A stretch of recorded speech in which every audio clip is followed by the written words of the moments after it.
Hare Krishna.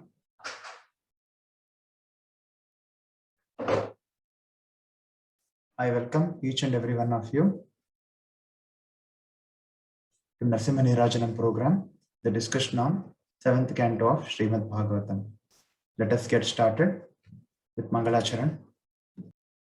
Namo Om Vishnu Padaya Krishna Presthaya Bhutale Srimate Bhakti Vedanta Swaminiti Namine Namaste Saraswate Deve Gauravani Pracharine Nirvishesha Shunyavadi Paschatya Deshatarine Vagisha Yasya Vadane Lakshmir Yasyascha Vakshasi Yasyate Hridaye Samved तं नृसिंहमहं भजे एकेन चक्रमपरेण करेण शङ्खम् अन्येन सिन्धुतनयम् अवलम्ब्य तिष्ठन् वामेतरेण वरदाभयपद्मचिह्नम् लक्ष्मी नृसिंह मम देहि करावलम्बम् उग्रं वीरं महाविष्णुं ज्वलन्तं सर्वतोमुखं नृसिंहं भीषणं भद्रं मृत्युं मृत्योर्नमाम्यहम्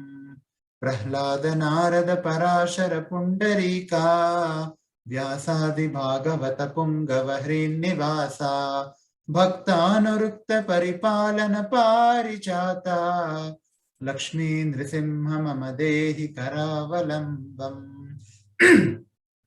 पादौ यदीयौ प्रथमा द्वितीयौ तृतीयतुर्यौ कथितौ यदूरु नाभिस्तथा पंचम एव षष्ठो भुजान्तरं दोर्युगलं तथन्यौ कंठस्तु राजन्नवमो यदीयो मुखारविन्दं दशमं प्रफुल्लम् एकादशो यस्य ललाटपट्टं शिरोऽपि तु द्वादश एव बाटी तमादिदेवं करुणानिधानं तमालवर्णं सुहितावतारम् अपार संसार समुद्र सेतुं भजामहे भागवत स्वरूपम् भजामहे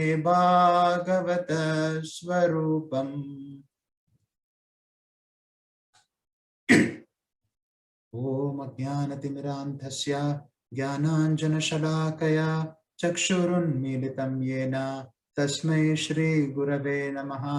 श्रीचैतन्यमनोभीष्टं स्थापितं येन भूतले स्वयं रूप कदा मह्यं ददाति स्वपदान्तिकं वाञ्छाकल्पतरुभ्यश्च कृपा सिन्धुभ्य एव च पतितानां पावनेभ्यो वैष्णवेभ्यो नमो नमः।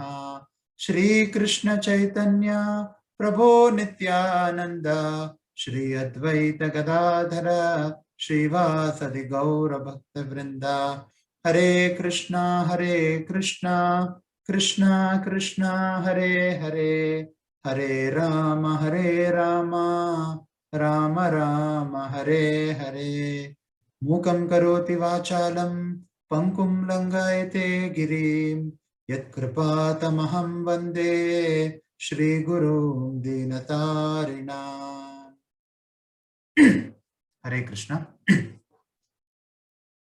So let us quickly have an overview of the discussion we have had so far in this canto of Srimad Bhagavatam.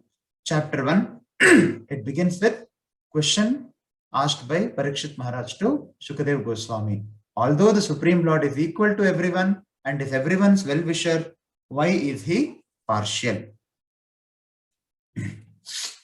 Then, in the course of Shukadev Goswami's reply to Parikshit Maharaj, Shukadev Goswami narrates the incident where Maharaj Yudhishthir inquires from Narada Muni about the following. How come Shishupal was extremely envious of the Supreme Lord? How did he achieve liberation? What is this mercy of the Lord that such an envious person like Shishupal is also achieving liberation? Second question was, how did the eternal associates of the Lord, Jaya and Vijaya, happened to take birth in this material world? Who cursed them and why did they curse them? And the third question was, how come Hiranyakashipu became so inimical to his devotee son Prahlad?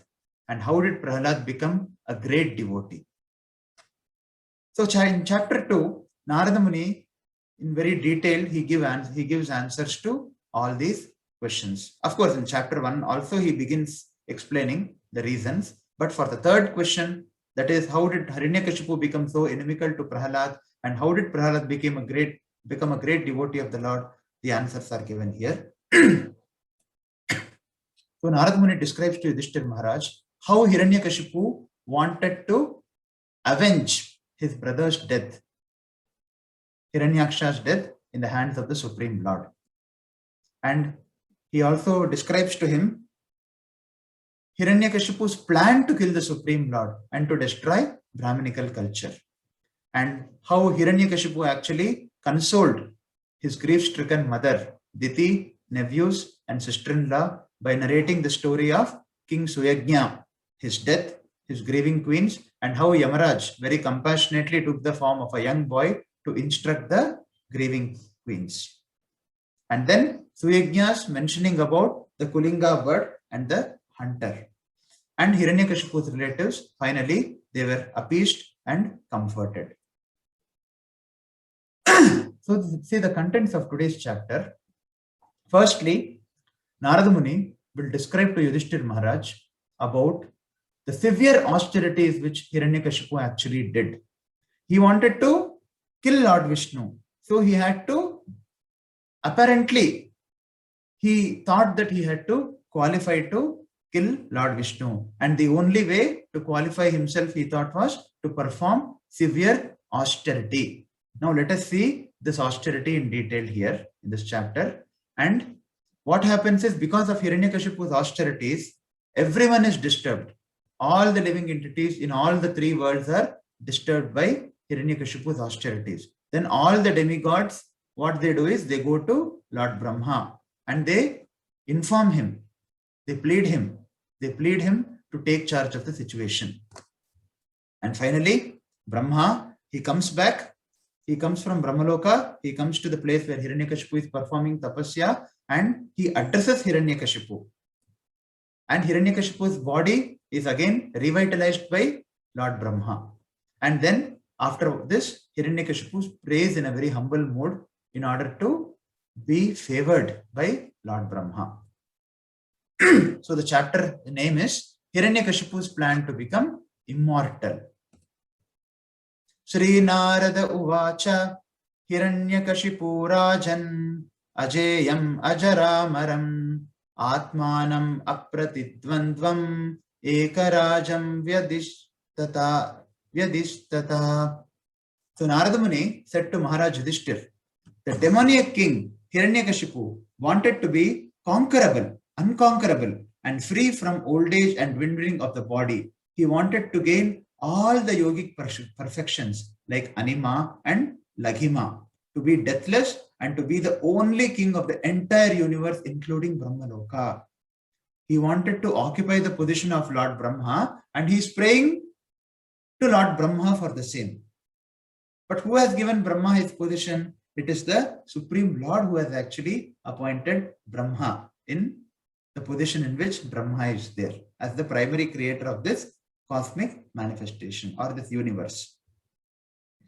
Satepe mandaradronyam tapa paramadharunam urdhva bahurna bodrishti padangushta shritavani. So where did he go to perform austerity is mentioned here. In the valley of Mandara hill, Hiranyakashipu began performing his austerities. And how did he perform his austerities? He performed his austerities by standing with his toes on the ground. We cannot imagine to do that even for 1 second. Toes on the ground, keeping his arms upward and looking towards the sky. This position was extremely difficult, but he accepted it as a means to attain perfection. Such a fearful tapasya it is, what Hiranyakashipu had undertaken. Jataditi Tibhire je Samvartarka ivam shubhi tasmin tapastapyamane devasthanani vejire. So, from the hair on Hiranyakashipu's head, there emanated an effulgent light as bright and intolerable as the rays of the sun at the time of dissolution. We are able to see in this picture here how the effulgent light emanated from Hiranyakashipu's head. Seeing the performance of such austere penances, the demigods who had been wandering throughout the planets now returned to their respective homes. Tasya murdna samudbhuta sadhu mognistapomayaha tiryag urdvam adho lokan pratapad vishvagiritaha. Because of Hiranyakashipu's severe austerities, fire came from his head, and this fire and its smoke spread throughout the sky, encompassing the upper and lower planets. So all the planets were tortured. All the planets became extremely hot. Everyone became fearful because of such ghora tapasya. Chukshubhur nadyudanvanta sadvipadrischa chalabhu nipetu sagrahashtara jajvaluscha disho dasha. Because of the power of Hiranyakashipu's austerities, all the rivers and oceans were agitated. Not only the inhabitants, not only the upper planetary system and lower planetary system and its inhabitants, not only the demigods, because of the power of his austerities, all the rivers and oceans were also agitated. And the surface of the globe with its mountains and islands began trembling, and the stars and planets fell. Can we imagine? The stars and planets also started falling because of Hiranyakashipu's austerities. Such a severe austerity it was. But what was the purpose? That austerity is actually causing pain to Hiranyakashipu, and it is causing pain and fear to everyone on this universe. That is the result of this austerity. Let us see that in detail now. All the directions were ablaze. Now, first of all, let us understand what is meant by austerity here. What is austerity? The other word for austerity, the word which is used in Sanskrit for austerity is tapasya. We generally say tapasya chayadam. What is meant by austerity or tapasya? Austerity means taking some voluntary inconvenience to achieve something higher. Some voluntary inconvenience taken by someone for some higher achievement. We see in all aspects of life, some austerity or the other is required. A child has to take some austerity if he has to study well and get good marks in his exams. Similarly, we see the students preparing for competitive exams to get into top institutions in this country, the IITs and the other top institutions. The medical students, if they want to get into very good medical colleges, if they want to get into big universities, if they want to achieve something, all of them take a lot of austerity. And what does this austerity mean? They take some inconvenience. They wake up very early in the morning and they start studying, or they sacrifice their sleep and they study. They travel, or they go to different places to learn different things from different teachers. They practice a lot. They sacrifice so many things. Why are they taking that sacrifice? They are taking that sacrifice in order to achieve something very competitive, or in order to achieve something higher. So similarly, when we want to understand austerity, the very simple understanding of austerity is voluntary inconvenience taken by someone to achieve something higher or a higher goal. Now, what is meant by spiritual austerity? Now we have seen what is the highest goal. Abrahma bhuvana loka punaravartinorjuna mamupetya tu kaunteya punarjanmana vidyate. So Krishna says in Bhagavad Gita, right from the topmost Brahmaloka until all the other planetary systems, until the lower planetary systems, there is only misery in this material world. That means there is birth, death, old age and disease. Brahma may live for many, many years, but then ultimately even Brahma has to die. Even Brahma has to give up his body. So there is death everywhere in this material world. Abrahma bhuvana loka. So one has to undergo this cycle of birth and death. So what is the highest goal? The highest goal is one must actually go back home, back to Godhead. That is the highest goal. So even to achieve some temporarily high goals, like the IITs. What is IIT? It is just a very small phase in one's life of maybe 60, 70 years. And what is one's life? It is nothing when compared to the life in the higher planetary systems or the life of demigods. It's just like a flash of lightning. So in such a small in such a small span of life, the small achievement like the IIT or the medical college or any other institution itself, one has to take so much austerity.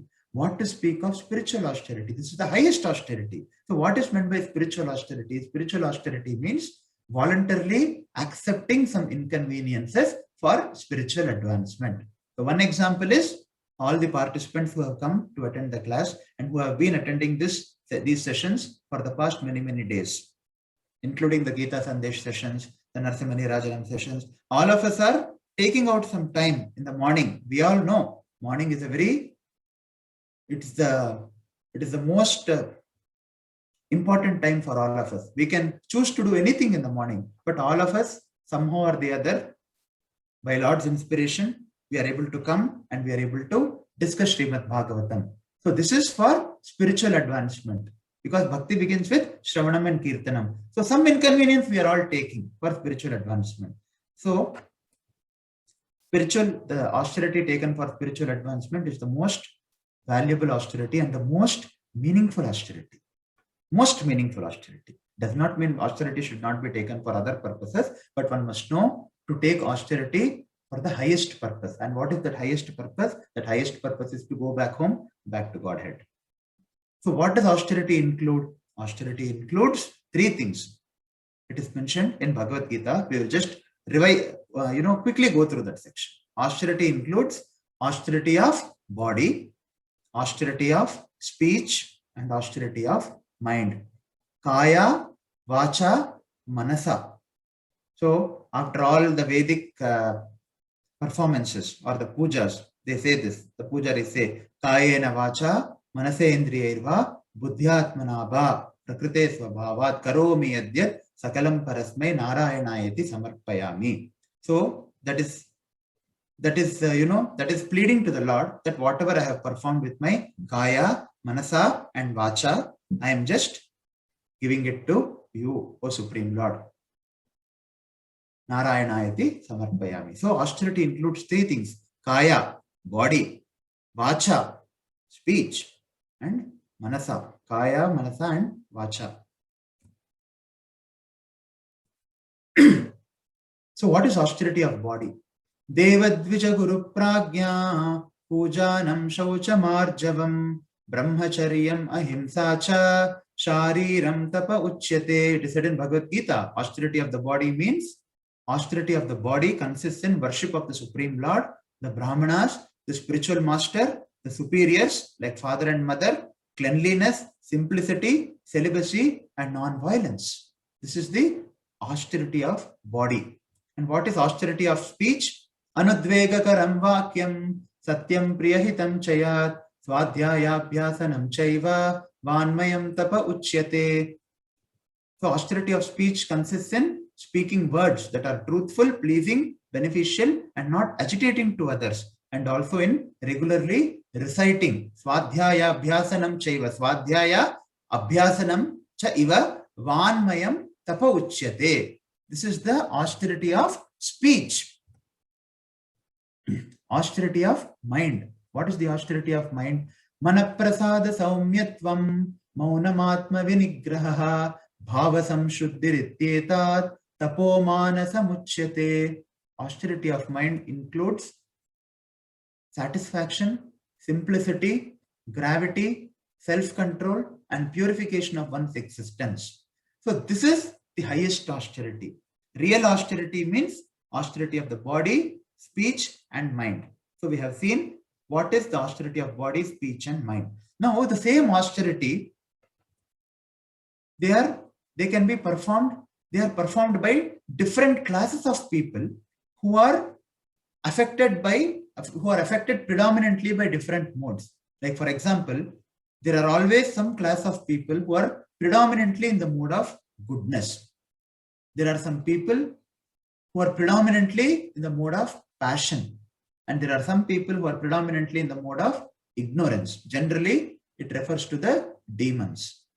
So, once austerity can be performed in a mode of goodness, so the austerity performed by those people in the mode of goodness involves some activities. And it has a particular, purpose. The austerity performed by persons in the mode of goodness, and the austerity is performed by persons in mode of passion, because we know once the rebellious conditioned soul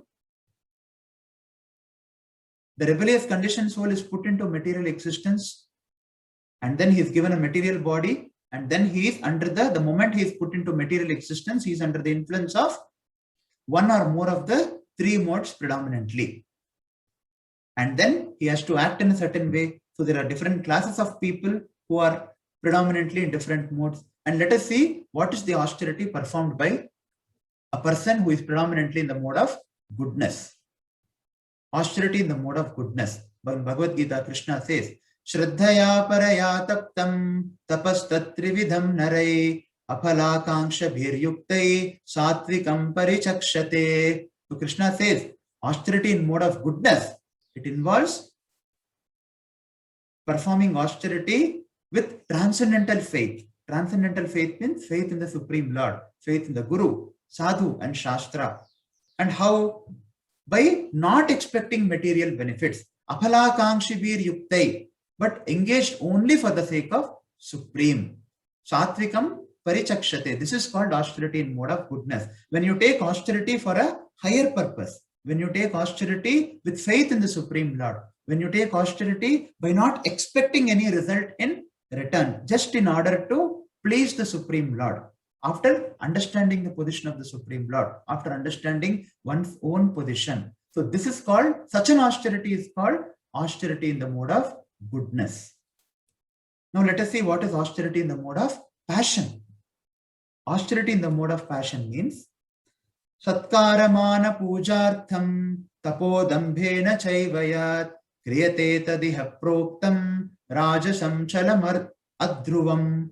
So it is saying, Krishna says in Bhagavad Gita, Satkaramana pujartham tapodambhena chaivayat. That is penance performed out of pride. Tapo, dambhena. Dambhena means pride. Satkara mana pujartham. Satkara means for getting satkar, respect. Mana, honor. Pujartham, worship. So there are some people, they perform many austerities, but it is not for pleasing the Supreme Lord. It is not with transcendental faith. It is not for advancing in spiritual life. It is always with some expectation. It is with an expectation that I have to be benefited. My senses have to be benefited. I have to achieve this. I have to earn so much money for my family, with a predominant conception of I and mine, and with absolutely no understanding of the Supreme Lord. So this kind of austerity is called austerity in the mode of passion. Working extremely hard, taking so many inconveniences, but for what purpose? For some selfish gain, selfish temporary gain. So Krishna says that such an austerity is chalam and adruvam. It is neither stable nor permanent. Adruvam means which is not permanent. So this is the austerity in mode of passion. So first kind of austerity is austerity in mode of goodness, which is performed with the right intention. Secondly, austerity in the mode of passion, which is performed, the austerity or the inconvenience taken with a selfish motivation. Selfish motivation in the sense, you are just concerned about your achievement. You are not concerned about putting your endeavor in order to please the Supreme Lord, putting your endeavor to advance in spiritual life, putting your endeavor to regain your original consciousness as the eternal servant of the Supreme Lord. Such an austerity which is completely self-centered to achieve something. This is called austerity in the mode of passion. Now let us see what is austerity in the mode of ignorance. Bhagavad Gita says, Moodagrahena natmano yad pidaya kriyate tapa parasyotsādanārtham va tattamasam udahritam.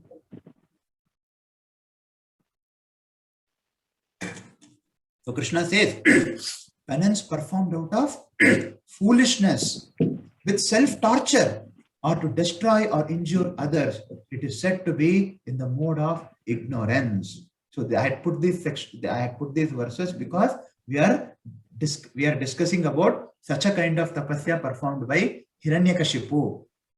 Hiranyakashipu's penance was out of foolishness. He wanted to kill the Supreme Lord. Is it not foolish? Extremely foolish. And with self-torture, how much he tortured himself, standing on 2 toes, looking up at the sky, and for thousands and thousands of years, and to destroy or injure others. It is said to be in the mode of ignorance. Example, Hiranyakashipu's tapasya. So therefore, I wanted to discuss about austerity. What is austerity about? And what does austerity involve?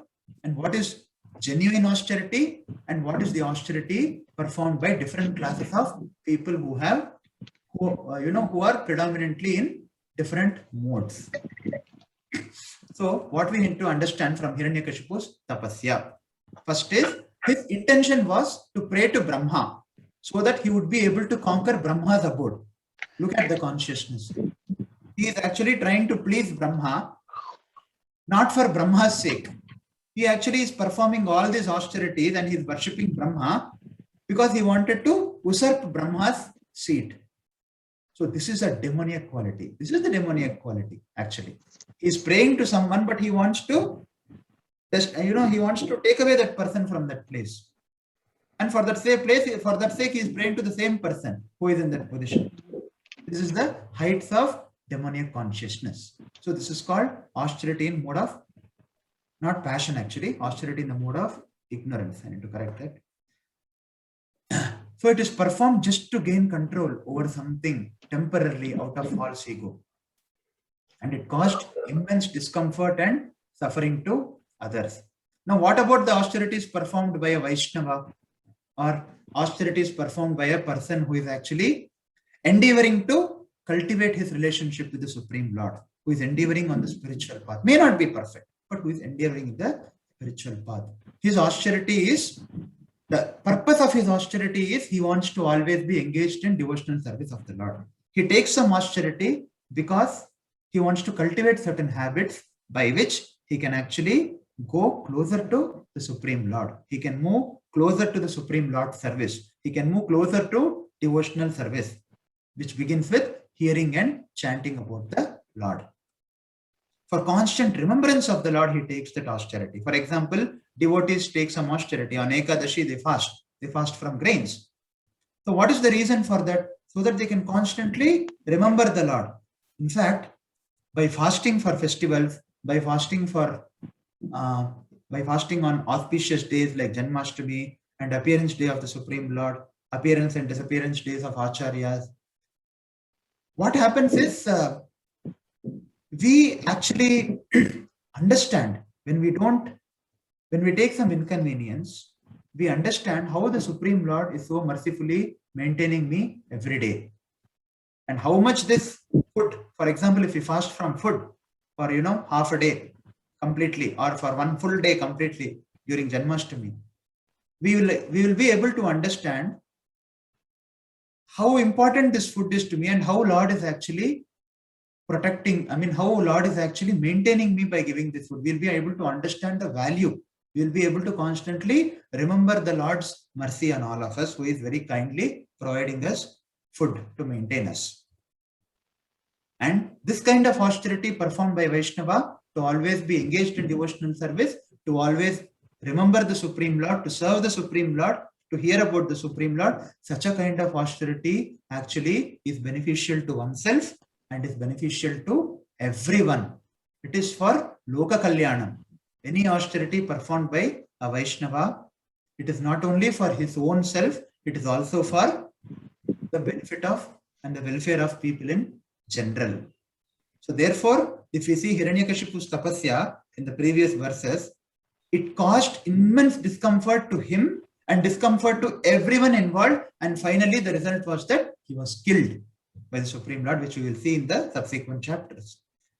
So austerities performed by Vaishnava, in fact, take the Vaishnava, take him closer to the lotus feet of the Supreme Lord. Take that person closer to the Supreme Lord's service.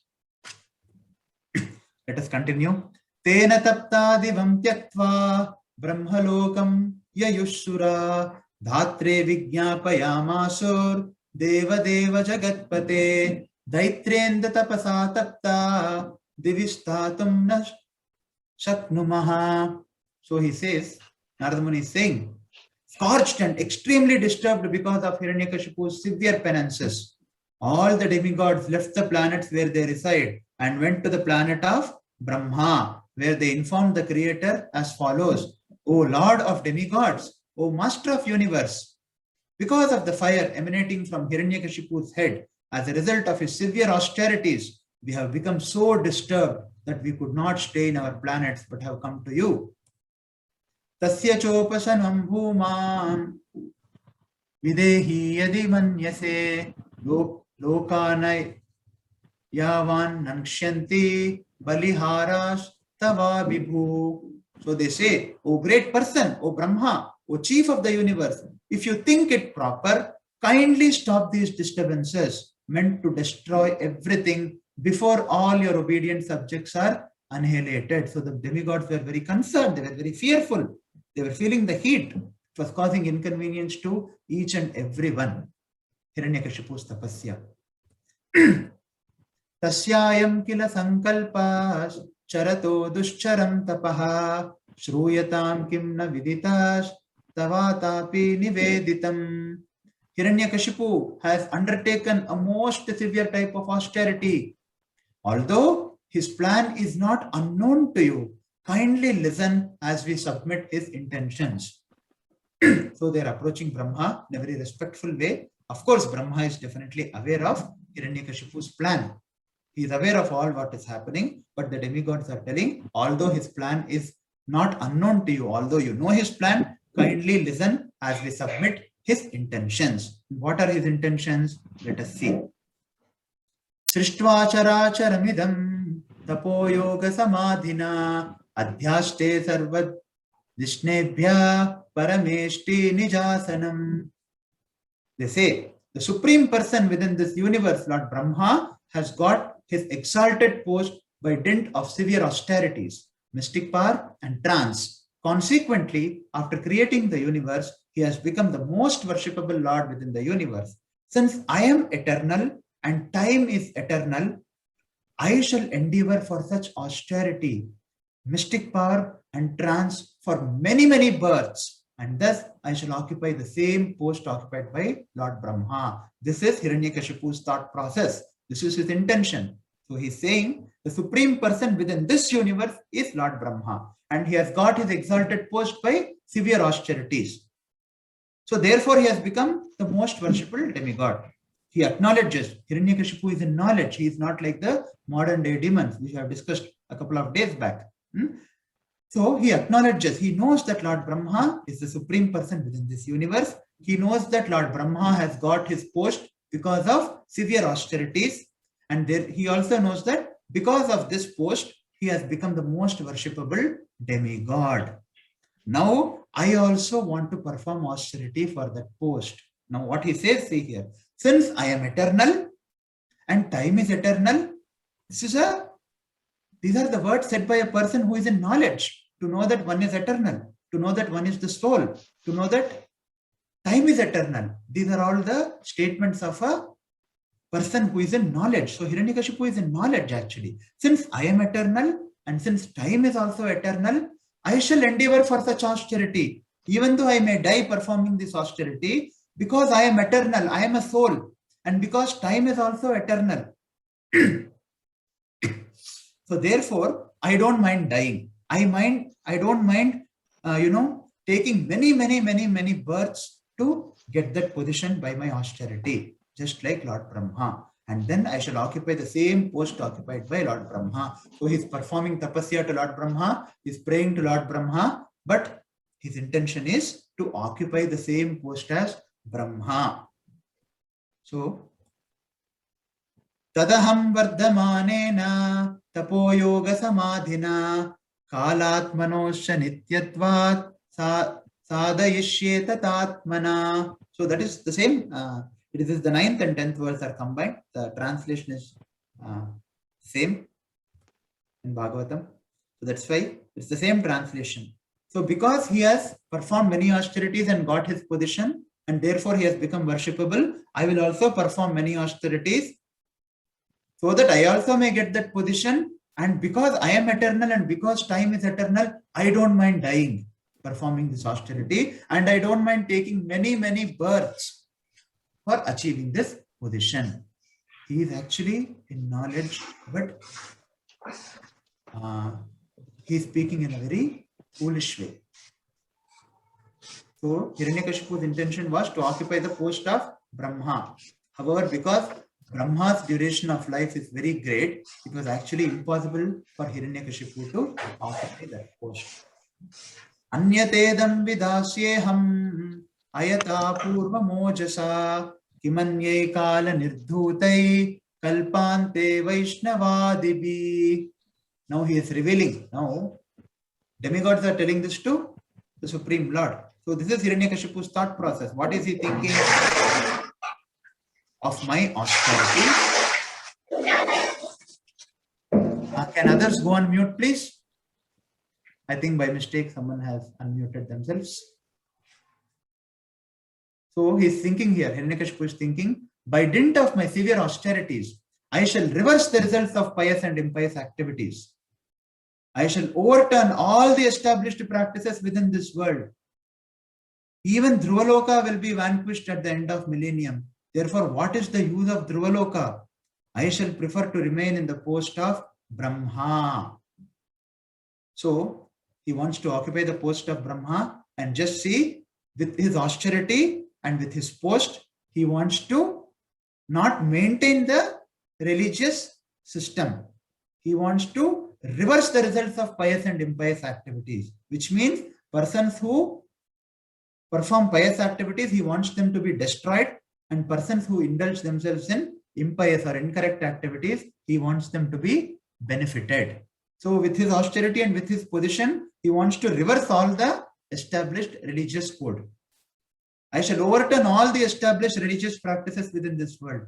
What a foolish desire. And what a desire it is. It's a very bad desire. Even Dhruvaloka will be vanquished. Therefore, what is the use of Dhruvaloka? I shall prefer to remain in the position of Brahma. Now let us see Hiranyakashipu's consciousness here. So what was Hiranyakashipu's consciousness? Firstly, we should understand that he had proper knowledge. He knew that he is the soul, and he knew that time is also eternal. But he had improper consciousness. What was that consciousness? His consciousness was, since I am eternal, and because time is also eternal, I shall endeavor for that austerity for many, many births. Even if I am not occupied, if I cannot occupy that post in one lifetime, I want to continue to execute the austerities life after life. In one lifetime itself, people are not able to tolerate Hiranyakashipu's austerities. But his desire was, even if I cannot occupy that post due to some reason in this lifetime, I would want to execute austerities life after life. So he actually believed in rebirth also. He was in knowledge. He knew he is eternal. He knew time is eternal. He knew he believed in the concept of rebirth, but he wanted to occupy that post, and he wanted to continue executing austerities life after life, even if he is not able to occupy the post after this lifetime. And if you see, what is a devotee's consciousness? A devotee also has knowledge. Devotee also knows he is the soul and time is eternal, but he has the proper consciousness. What is that consciousness? A devotee thinks, since I am eternal and time is also eternal, I am ready to wait birth after birth to achieve Lord's mercy and go back to him. So this is the difference. And why is this difference in consciousness there? This is a very important aspect to understand. So this difference in consciousness, despite having knowledge, is there because of envy. Improper consciousness is not because of knowledge. Here we see Hiranyakashipu also has knowledge, just like any other spiritual practitioner. And we have seen in the previous chapter also how Hiranyakashipu was actually speaking philosophy.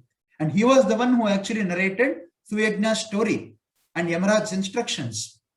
They were all very excellent instructions for advancement in spiritual life. He was the one who narrated Suyajna's story and Yamaraj's instructions given to Suyajna's grieving wives to his relatives, Diti and his sister-in-law and his nephews. But he has improper consciousness. Despite having knowledge, he has improper consciousness, and that improper consciousness is because of envy towards the Supreme Lord. Despite knowing the Lord's position, he cannot accept Lord's authority because he is envious of the Supreme Lord.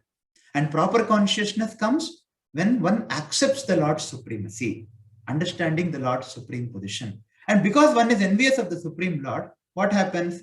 He is increasingly entangled in this material existence, birth after birth. And he is increasingly influenced by the three modes. And because he is influenced by the three modes, he is able to increasingly feel the dualities, what we have seen in our previous discussions. Because he is increasingly feeling dualities, he actually becomes very favorable to those who are very good to him, or for those who satisfy his mind and senses. And he is very averse to those people who do not satisfy his mind and senses. I mean, a conditioned soul who is envious of the Supreme Lord. And then what happens? He ultimately ends up in thinking that Supreme Lord is also partial. But a devotee who has proper consciousness, it is because of acceptance of Supreme Lord's authority, understanding the Lord's supreme position and understanding one's own position. So, despite having knowledge, the consciousness is different in a devotee and a demon. So, and this consciousness is due to envy. And this envy is just because of improper use of free will. That's all. If you use the free will properly, and if you accept Lord's supremacy, at least theoretically in the beginning, and acknowledge your position, at least theoretically in the beginning, and put faith in the Lord's words and practice this process of devotional service, then slowly one will actually realize Lord's supremacy. So the prerequisite step is at least one must theoretically accept Krishna as the Supreme Lord. One must theoretically accept Lord's supremacy, and one must theoretically accept one's own insignificant position. And one must begin, one must put that, one must put that first faith. One must put that faith in the process given by the Supreme Lord, in the process given by Acharyas. And when one puts that faith, that first step, what happens is gradually, Yethamam prapadyante tamstataiva vajamyaham. Krishna reciprocates.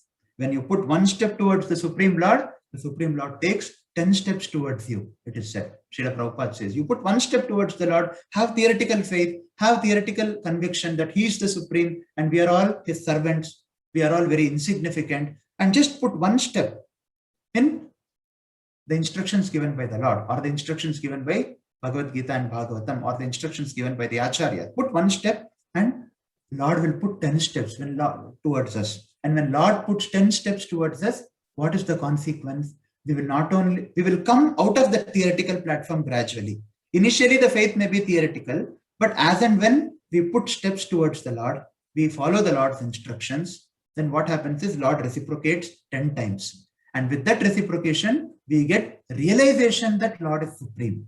So from theoretical faith, by putting steps, by following the instructions given by the Lord and the Acharyas, one, by the mercy of the Lord, one actually gets realizations, and realized knowledge will be there.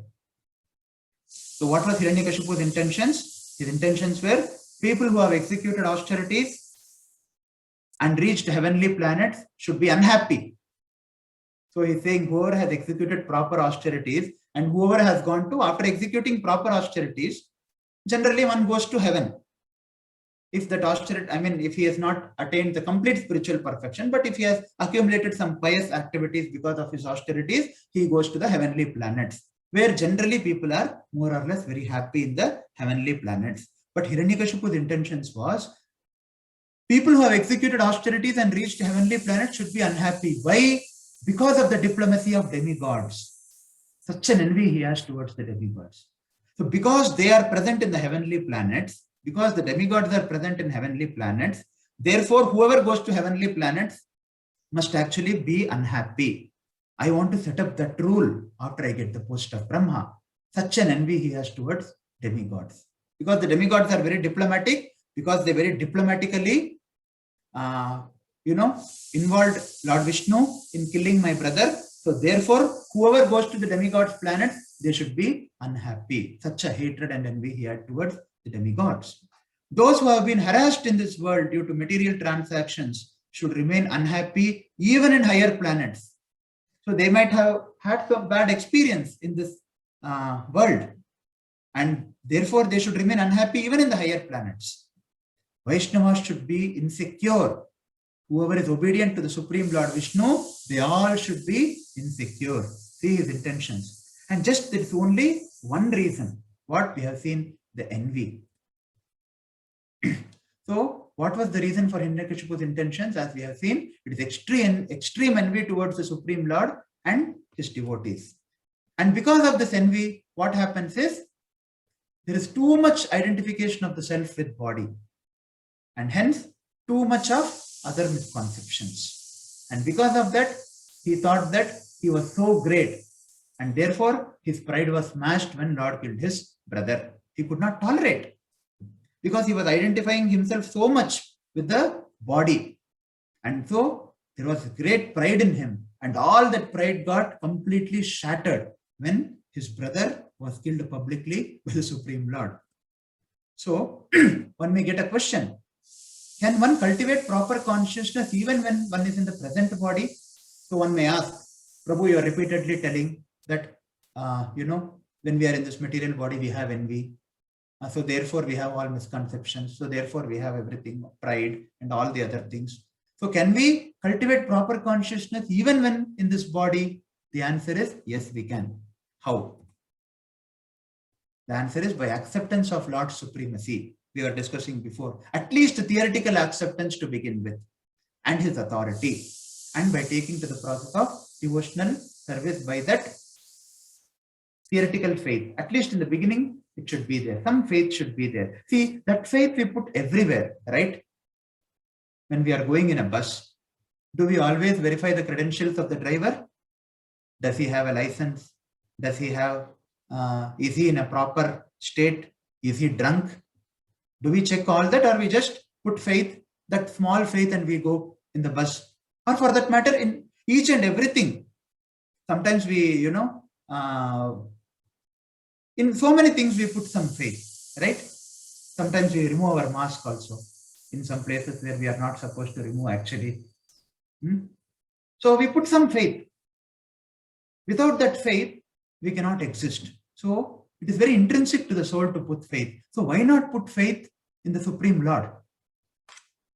And then more one regains his spiritual identity, one is gradually able to overcome all misconceptions. So by taking to the process of devotional service, as we have said, even with theoretical faith, the Supreme Lord gradually reciprocates. And when he reciprocates, we get realized knowledge. And when we get realized knowledge, what happens is, more one regains his spiritual identity. We get the knowledge from Guru, we get the knowledge from Sadhus, we get the knowledge from Shastras. Krishna reciprocates through all of them. And the more one regains his spiritual identity, and therefore the more one is gradually able to overcome all his misconceptions. And then one is not affected by pride, and one is not envious, and one's intentions are pure. So therefore, proper consciousness can be cultivated even when one is in the present body. Only thing is, one must make proper use of one's free will. One must make the proper choice as to how one wants to conduct himself, as to how one wants to think, as to how one wants his consciousness to be. It is just a matter of free will, whether you want to be envious or whether you want to accept the Lord's supremacy. or you want to be negligent in accepting the Lord's supremacy. It is just a question of one's free will. Iti sushruma nirbandham tapah paramamastitaha vidatsvanantaram yuktam swayam tribhuvaneshwara. So they say, oh Lord, we have heard from reliable sources that in order to obtain your post, Hiranyakashipu is now engaged in severe austerity. You are the master of the three worlds. Please, without delay, take whatever steps you deem appropriate.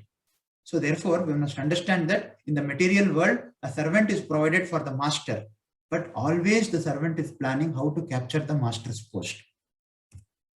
So everyone is trying to become the master of the whole universe, the lord of everything they survey, the master of everything they survey, through various means. Although in truth, everyone is a servant of one's senses. Tavasanam dvijagavam parameshtyam jagatpate bhavaya sreyashe bhutyai kshemaya vijayaya cha. So they say, the demigods are saying to Brahma, O Lord, Brahma, your position within this universe is certainly most auspicious for everyone. Your post is very important, it is very auspicious, especially for the cows and Brahmanas. Brahminical culture and protection of cows can be increasingly glorified, and thus all kinds of material happiness will automatically increase. But if Hiranyakashipu occupies your seat, everything will be lost. So what is the position of Lord Brahma? We should understand here. Lord Brahma, this whole cosmic manifestation consists of millions of Brahmandas. So for every universe, there is one Brahma who is engaged on behalf of Lord Krishna, as confirmed in Srimad Bhagavatam. Tene Brahma Hridaya Adi Kavaye. He is the principal creator, and Brahma imparts Vedic knowledge to his sons and his disciples. So therefore, ideally speaking, every king must be a representative of Brahma. So what was the concern of Devatas? If somehow or the other, we all feel, right, the position of prime minister or the position of a very important leader is very important. I mean, the position and the post which a very responsible person is in, it is very important, because if someone wants to usurp that position and a rogue wants to come and sit there, then everything will be destroyed. And just imagine, Brahma is the in charge of this whole cosmic manifestation who is appointed by the Supreme Lord. So if such a post is occupied by such a demonic person like Hiranyakashipu, then what would be the future? And just see, Hiranyakashipu's intentions was so bad, so wrong. He wanted to destroy everything.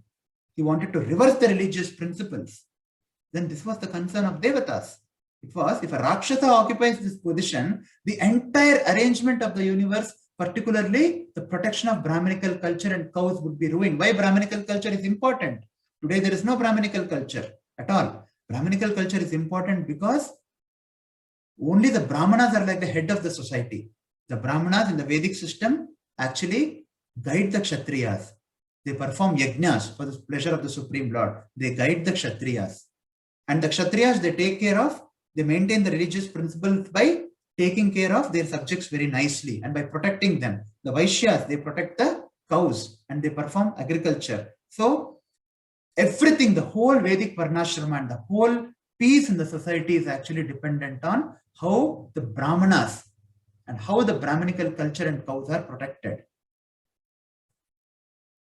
Iti vijñāpito devair bhagavan atma bhurnripa parito bhrugudakshyadyir yayo daityeshvarashramam. O king, thus being informed by the demigods, the most powerful Lord Brahma, accompanied by Bhrigu, Daksha and other sages, immediately started for the place where Hiranyakashipu was performing his penances and austerities. So Brahma immediately, he set on his swan. Natadarsha pratichanam Valmika Trinaki Chakai Pipilikabhir Achirnam Medastvan Mamsa Sonitam. So Lord Brahma, when he went there, at first he could not see where Hiranyakashipu was, because Hiranyakashipu's body was covered by an ant hill and by grass and bamboo sticks. So because of his austerities and continuously standing in that position in the same place for thousands of years, what happened is all the insects, ants, they had completely eaten away his skin, flesh and blood. Then Lord Brahma and the demigod spotted him resembling a cloud-covered sun, heating all the world by his austerity. Struck with wonder, they were actually surprised. How come he's performing this kind of austerities? No one has performed this kind of severe austerity before. And what was the purpose? The purpose, he is able to perform that. He performed that Ghora Tapasya, that very torturous austerity, because he was very greedy. He was intensely desiring to occupy the position of Lord Brahma and destroy Lord Vishnu and all the Brahminical culture. And then Brahma addresses him like this.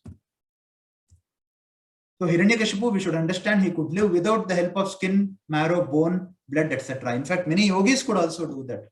Even great saintly personalities, whereas could not perform such a severe type of austerity.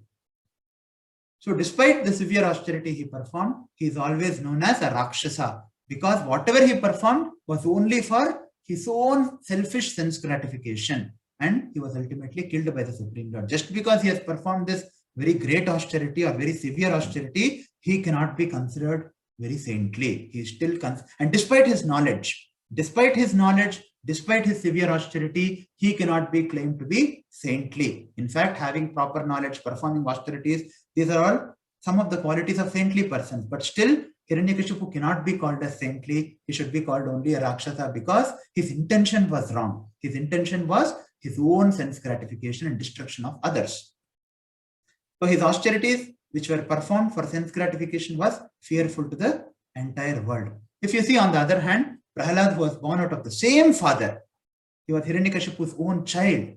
He used his free will properly, and he performed a little devotional service, and he became very dear to the Supreme Lord. But Hiranyakashipu, despite performing such a severe austerity, he only met with death. But Prahalad, the son of the same father who performed all these austerities very selfishly, because he performed a little devotional service, he became very dear to the Supreme Lord, and he became a friend to everyone, that so much so that the Lord personally came to save him. Sri Brahma Vacha Uttishtottishta Badram Te Tapassiddhosi Kashyapa Varadoham Anuprapto Vriyatam Ipsito Varaha. So he says, Lord Brahma says, O son of Kashyapa Muni, please get up. Uttishtottishta Badram Te Tapassiddhosi Kashyapa. Kashyapa means he is the son of Kashyapa. O son of Kashyapa Muni, please get up. Please get up. Uttishta. All good fortune unto you. You are now perfect in the performance of your austerities, and therefore I may give you a benediction. You may ask now from me whatever you desire, and I shall try to fulfill your wish.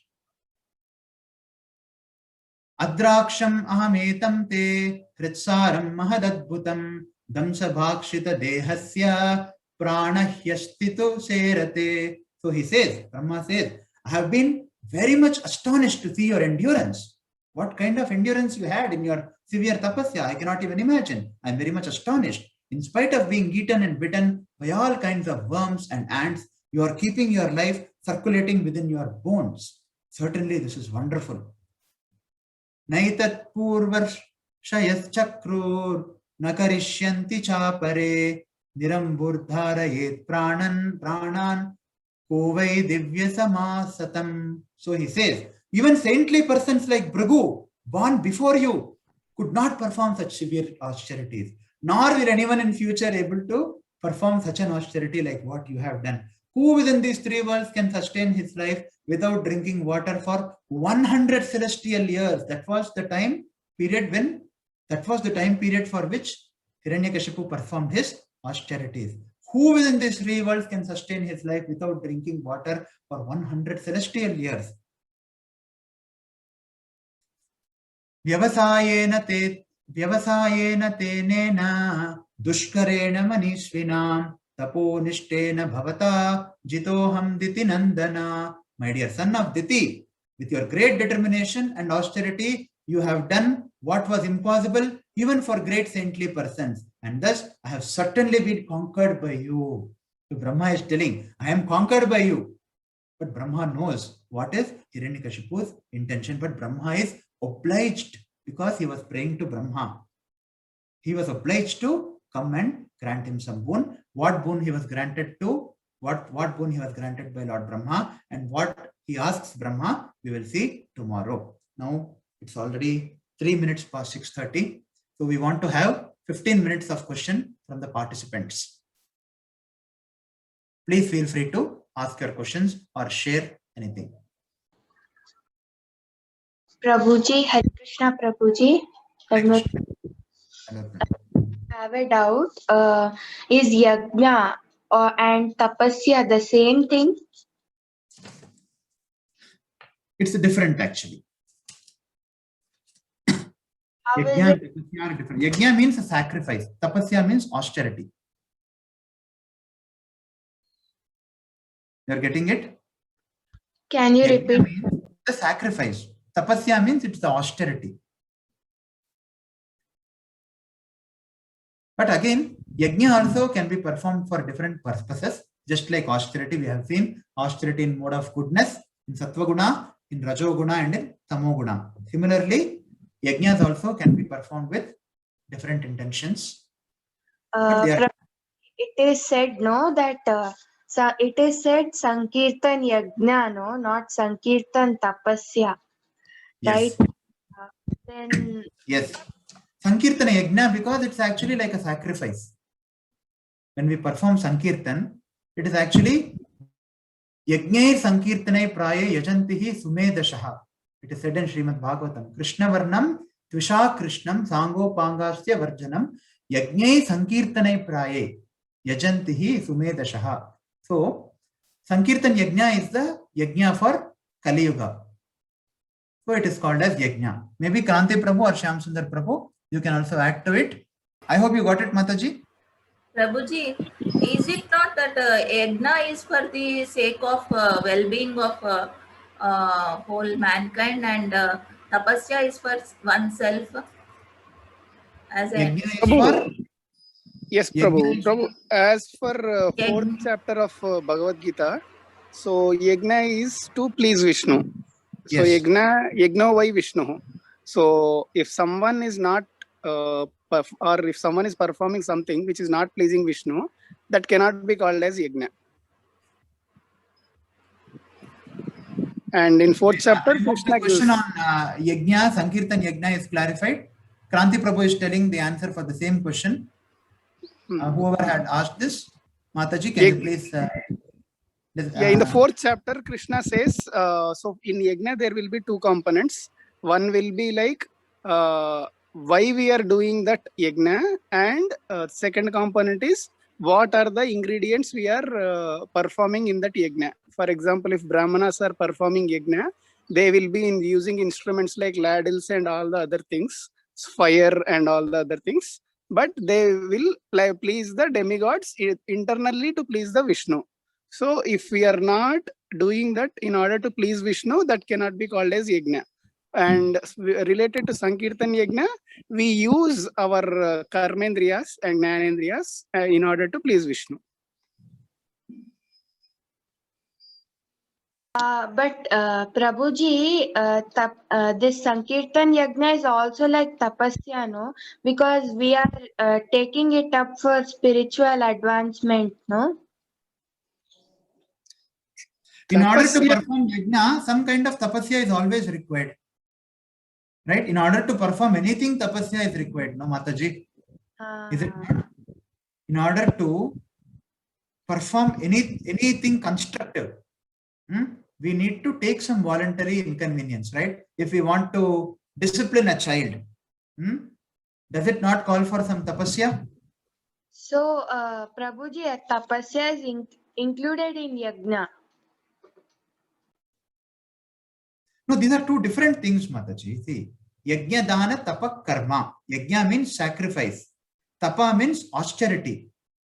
So austerity will be taken for sacrifice. Yes, austerity has to be taken, but austerity is not the sacrifice. These two are two different things actually. Oh, okay, Prabhuji. Thank you so much. Okay. Yes, thank you. Hare Krishna. Hare Krishna, Prabhuji. Hare Krishna, Mataji. I feel yajna is for the sake of whole mankind, Prabhuji, and tapasya is to satisfy one's self desires. Is it not, Prabhuji? Not necessarily, Mataji. If you see, for example, you are saying yajna is to benefit everyone in general. Example, Sankirtana Yajna. But tapasya is actually to benefit oneself, right? But let Yes, me tell you, Prabhuji, I feel so. unless we benefit ourselves, how can we benefit others? Okay. You are getting me?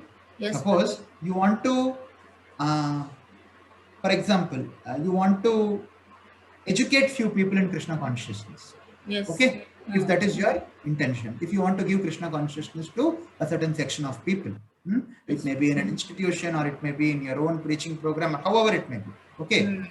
Yes, you want this Sankirtan, you want to do Sankirtan Yajna and you want to benefit other persons by giving this Sankirtan, by giving this Krishna consciousness to others. Yes, If that is Sankirtan, but in order to do that, you must perform some tapasya, right?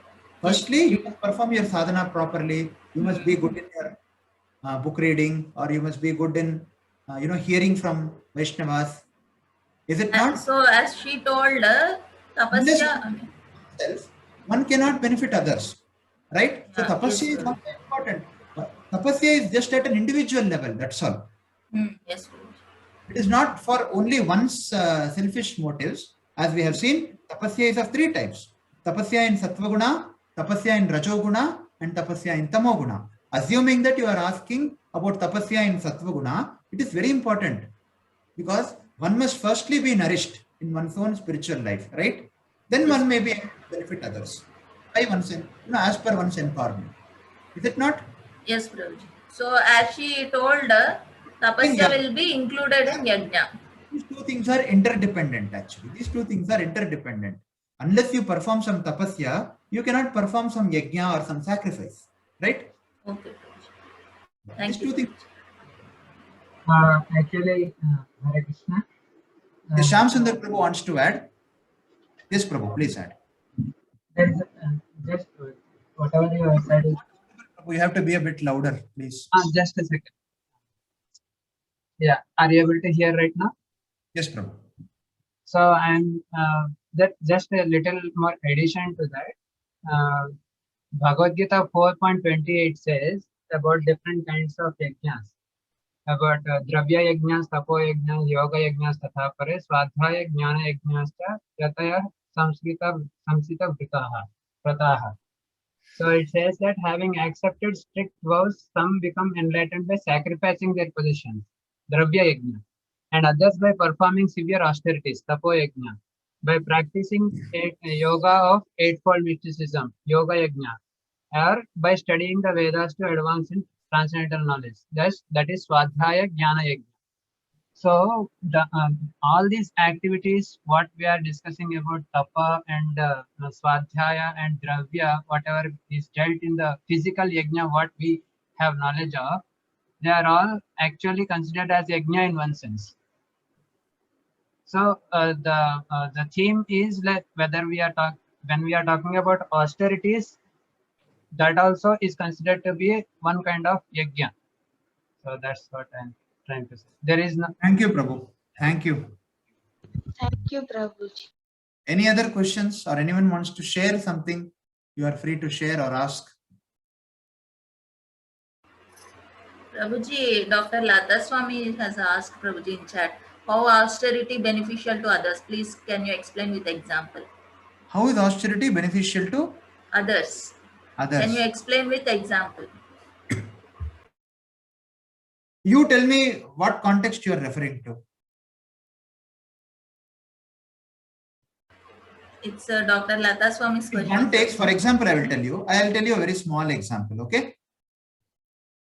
Suppose I take austerity to practice spiritual life properly.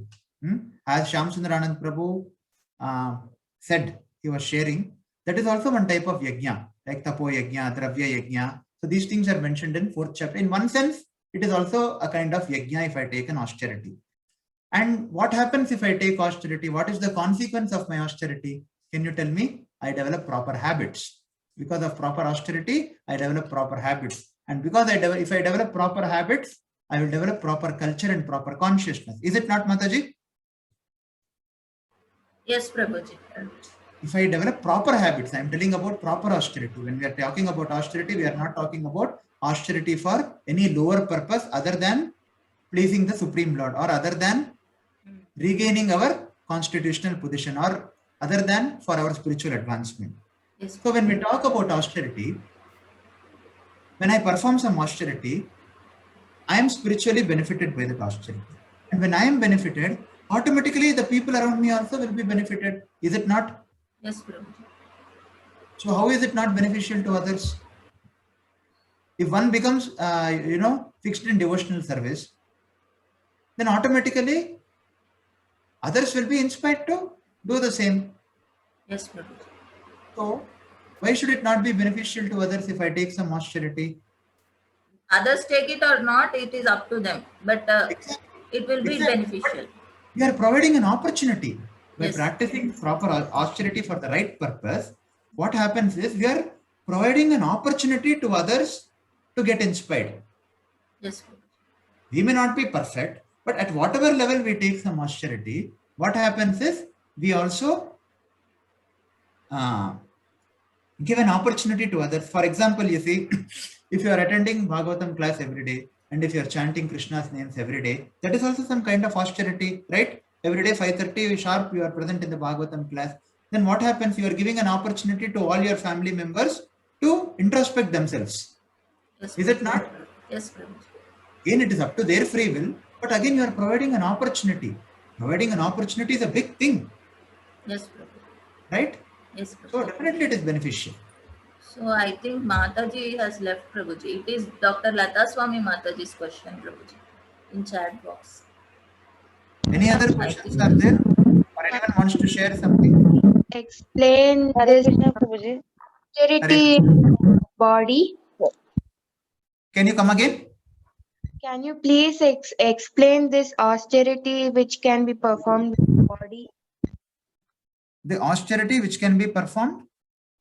With body, can you please explain once again? Sure. See, what does austerity of body mean? We will see. Just give me 1 second. Yeah. Austerity of body. Deva Dvija Guru Prajna Pujanam Shauchamarjavam Brahmacharyam Ahimsa Cha Shariram Tapa Uchyate. Austerity of body means worshipping the Supreme Lord, worshipping the Brahmanas, worshipping the spiritual master, superiors like father and mother, being clean, being simple, practicing celibacy and non-violence. These are all some aspects of austerity of the body. Keeping the body clean, taking bath regularly, being very simple, being celibate. So all these things actually come under austerity of body. And when we do all these things, our body becomes very conducive to worship the Supreme Lord. When we are very clean, when we take bath regularly, when we are very simple in our habits, and when we are celibate, and when we practice non-violence or ahimsa, brahmacharyam, ahimsa. When you do all these things, what happens is it becomes very easy to worship the Supreme Lord. Is it not? Yes, Prabhuji, yes. This is meant by austerity of body. Using the body to actually worship the Supreme Lord, using the body for the highest purposes. Okay, Prabhuji. Thank you so much. Okay. Thank you. Any other questions, or one more question is there in the chat? Okay. So I assume that there are no more questions. Again, I request all of you, please purchase a Bhagavatam set. If you want one set, you can contact one of us privately also. We will try to ship it to you, to your address. Kindly purchase this set and please read the purports. So that is the way one can actually understand these teachings in depth. I thank all the devotees for your hearty participation. Thank you all.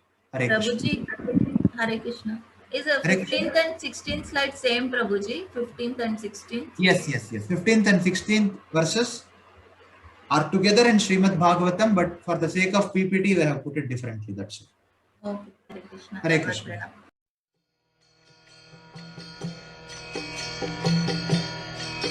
Hare Krishna,